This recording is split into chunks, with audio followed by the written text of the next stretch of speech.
ताहिर साहब, हम लोगों ने तकरीबन एक हफ्ता पहले बात किया था, उसके बाद से 3-4 आपकी हियरिंग हुई है हिजाब के सिलसिले में। तो अभी तक का क्या अपडेट है, जरा दीजिए। देखिए, जो हमने बात किया था उस वक्त में शायद मुझे लगता है कि एजी की, एडवोकेट जनरल की तरफ से आर्गूमेंट चल रहा था। और हमने जब लास्ट टाइम बात की थी तो जब माइनॉरिटी डिपार्टमेंट ने एक ऑर्डर पास किया था उसके ऊपर ज़्यादा बात की थी। शायद अब तक उसके बाद 4 दिन की हियरिंग हो चुकी है। उन 4 दिन में इस दौरान एडवोकेट जनरल का और जो दूसरे लोग थे, क्योंकि सारे जितने भी सीनियर एडवोकेट थे रिस्पोंडेंट के से अपेयर हुए थे, वो मेरी पिटीशन में अपेयर हुए थे। फिर उसके बाद उसका हमारे लोगों की तरफ से रिबिटल रिक्वायरमेंट या आर्गूमेंट था। तो रिबिटल आर्गूमेंट में हम जो रिप्लाई देना होता है हमें इसको एजी के आर्गूमेंट के बाद या हमारे अपोनेंट के आर्गूमेंट के बाद, तो वो भी कंक्लूड हो गया आज। और आज कंक्लूड होके अल्हम्दुलिल्लाह एक अब केस ऑर्डर के लिए रिजर्व है। और मैं उम्मीद करता हूँ जिस तरीके से जजेस का इंटरेस्ट है जल्दी ख़त्म करने को इस इशू को, तो मोस्टली मेरे को लगता है वेडनेसडे के दिन आ जाएगा 100% ऑर्डर। चांसेस हैं बहुत ज़्यादा, या नहीं तो मैक्सिमम थर्सडे तक आ जाएगा वो, होपफुली। या फ्राइडे तक, मैक्स नेक्स्ट वीक के एंड तक मैक्सिमम आ जाएगा, उम्मीद है। मगर ये जितनी भी हेयरिंग चली है, इससे जो कोर्ट से जो हमें उम्मीद रखना है तो रखना है वो, क्योंकि कोर्ट ही अल्टीमेट फैसला करते हैं हर चीज़ों को। और मगर मुझे क्या लगता है कि जैसा हम लोग सोच रहे हैं या जैसा लोग यूट्यूब में वीडियो हियरिंग देख रहे हैं, और लोग बोलते हैं हमेशा कि भाई इंस्टीट्यूशनल रिलीजियस प्रैक्टिस के ऊपर बहुत ज़्यादा ध्यान है। और बहुत सारे लोग मुझे एसएमएस करते हैं कि आपने ऐसे बोला नहीं, कुरान का ये बोलना चाहिए, ऐसा बोलना चाहिए, ये बोलना चाहिए। तो मैं आप सब लोगों को बता दूं कि यह है कि एसेंशियल रिलीजियस प्रैक्टिस कैसे डिसाइड होएगी, जुडिशरी में इसका क्या रोल है, इसके बारे में एक सुप्रीम कोर्ट में शबरीमाला के केस की रिव्यू पिटिशन सीज होके है। तो उस रिव्यू पिटिशन में स्पेसिफिकली क्वेश्चन फ्रेम किया गया है कि जुडिशियल रिव्यू कितने हद तक रिलीजियस एक्टिविटी में हो सकता है, और एक्ट ये दूसरा स्टेट कितना आर्टिकल 25 को कंट्रोल कर सकता है, किसने हद तक।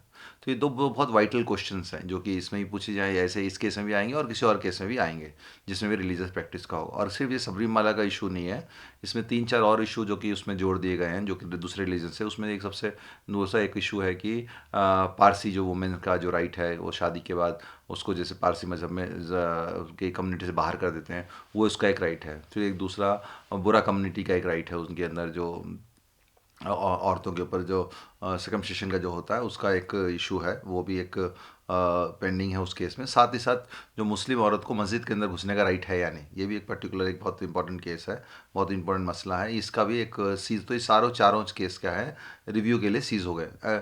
और मान लीजिए अगर ये केस यहाँ पे हारे भी तो सुप्रीम कोर्ट भी वो सीज हो जाएगा, ठीक है।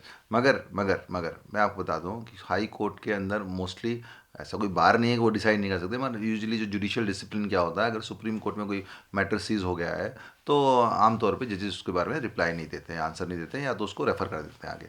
तो मैं भी नहीं लगता है कि इसमें हमारे हाई कोर्ट में होगा ऐसा कुछ फैसला कि रिलीजियस प्रैक्टिस के ऊपर वो कुछ भी डिसीजन देंगे। रही बात जो गवर्नमेंट का जियो ऑर्डर है, गवर्नमेंट का जियो ऑर्डर क्या है, वो अपने आप ही बहुत वीक है, जो कि सस्टेन नहीं कर सकता। और इतने अच्छे आर्गूमेंट होने के बाद, खास तौर पे मिस्टर रवि कुमार, प्रोफेसर रवि कुमार का जो आर्गूमेंट बिल्कुल स्ट्राइकिंग पॉइंट में है बहुत सारे।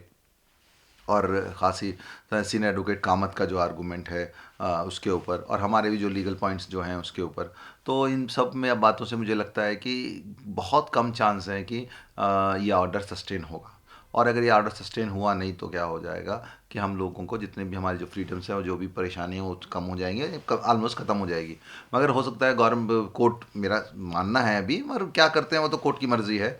कोर्ट क्या है, एक बैलेंस वैसा भी दे सकता है कि भाई कि वो ऑर्डर को क्वैश करके भाई स्टेट को लिबर्टी दे सकता है कि आप यूनिफॉर्म पॉलिसी को फॉर्मुलेट करना है तो करो, और फॉर्मुलेट करने से पहले जो भी कॉन्स्टिट्यूशनल प्रिंसिपल्स हैं उनको ध्यान में रखो, और जो भी स्टेक होल्डर्स हैं यानी कि जो भी पेरेंट्स, दूसरे कम्युनिटी के लोग, इनको डिस्कस करके एक with in the boundary of constitution एक फ्रेम यूनिफॉर्म पॉलिसी बोल के बनाओ, बोल के ऐसा एक सजेशन आ सकता है कोर्ट की तरफ से। तो मुझे नहीं लगता है कि इतनी हेयरिंग में कुछ भी नेगेटिव हुआ है या कुछ हुआ है। हम लोग बहुत देखते हैं कि देखिए, देखना एक अलग होता है और चीज़ों को करना एक होता है। हमको क्या लगता है कि हम लोग ऐसा नहीं बोला, वैसा नहीं बोला। तो कोर्ट में रिप्रेजेंटेशन के दो तरीके होते हैं, एक तो होता है हमारा ओरल ओरल सबमिशन, एक होता है रिटर्न सबमिशन। तो होपफुली क्या है कि हम बहुत, मैंने तो बहुत चीज़ों रिटर्न ऑलरेडी डाल दिया है, और भी दूसरे लोग जो डाले हैं डाले होंगे, सब मुझे लगता है सबने डाले होंगे।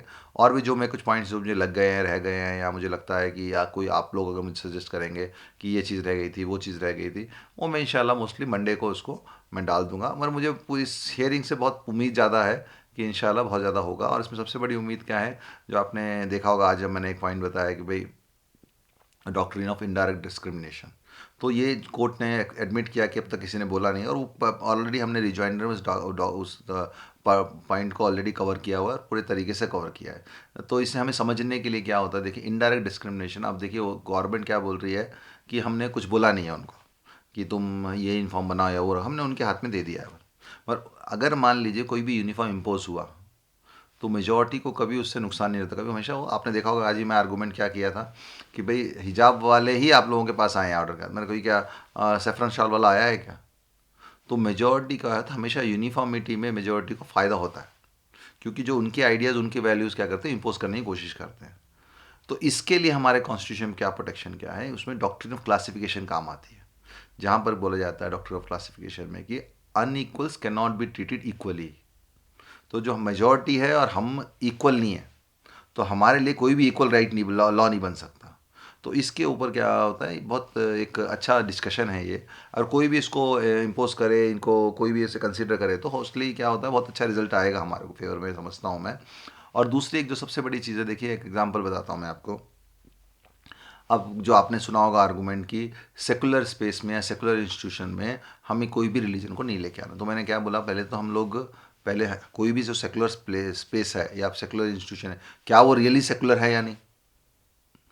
आपने सुना होगा आज की वीडियो में कि क्यों क्यों ये सवाल पूछा कि हमारे हर कोई, हम लोग एक एक कुछ ना कुछ रिलीजियस सिंबल कैरी करते हैं। उसके अलावा हमारे नाम भी हमारी एक रिलीजियस आइडेंटिटी है, और ये नाम हम लोग जात के नाम पे, मज़हब के नाम पे हम लोग कैरी करते हैं, तो वो सेकुलर हो ही नहीं सकता वो। मान लीजिए अगर कोर्ट ने अगर ये स्कूल में इम्पोज कर दिया कि भाई सेकुलर इंस्टीट्यूशन है, अगर यहाँ पे यूनिफॉर्मिटी होनी चाहिए, तो कल को समझिए एक मॉल वाले ने बोल दिया नहीं भाई सेकुलर इंस्टीट्यूशन है, यहाँ पे कोई भी ये रिलीजियस कपड़े पहन के नहीं आ सकता या हिजाब पहन के नहीं आ सकता। या गवर्नमेंट ने एक नोटिफिकेशन कर दिया भाई एमजी रोड जो है एक सेकुलर प्लेस है, सेकुलर एरिया है, तो वहाँ पे कोई भी ऐसा रिलीजियस कपड़े पहन के नहीं आ सकता। तो क्या होगा, it will create big problem. और प्रोटेक्शन किसको चाहिए होता है, हमेशा माइनॉरिटी को चाहिए होता है, मेजॉरिटी कोई। तो ये प्रोटेक्शन कॉन्स्टिट्यूशनल राइट के तहत के रूप में हमारे कॉन्स्टिट्यूशन में है। ताहिर साहब, एक बात है कि आपने भी इसके पहले कोर्ट में कहा था, और आज मिस्टर बालन ने भी कहा कि जो ऑर्डर दिया गया है उसको लोग गलत तरीके से यूज कर रहे हैं, लेकिन बार बार देखा गया है कि इस पे कोर्ट में कुछ ज्यादा लोग अटेंशन नहीं दे रहे हैं। नहीं नहीं, देखिए इसमें क्या होता है, अब जजेस क्या, एक एडवोकेट तो सबमिशन करता है, जजेस के माइंड में भी कुछ रहता है, क्यों जज, आप समझते हैं जजेस सेंसिटिव नहीं है, वो भी टीवी देखते नहीं, क्या वीडियो देखते, वो भी सेंसिटिव रहता है। पर उनके एक माइंड में क्या रहता है कि हम लोग इंटरिम रिलीफ की बजाय हम लोग फाइनल रिलीफ दे देंगे। क्या हो जाएगा, अगर मान लीजिए एक और इंटरिम रिलीफ को उनके माइंड में, मैं नहीं बोल रहा, मैं जजेस का माइंड सेट क्या होता है बेसिकली।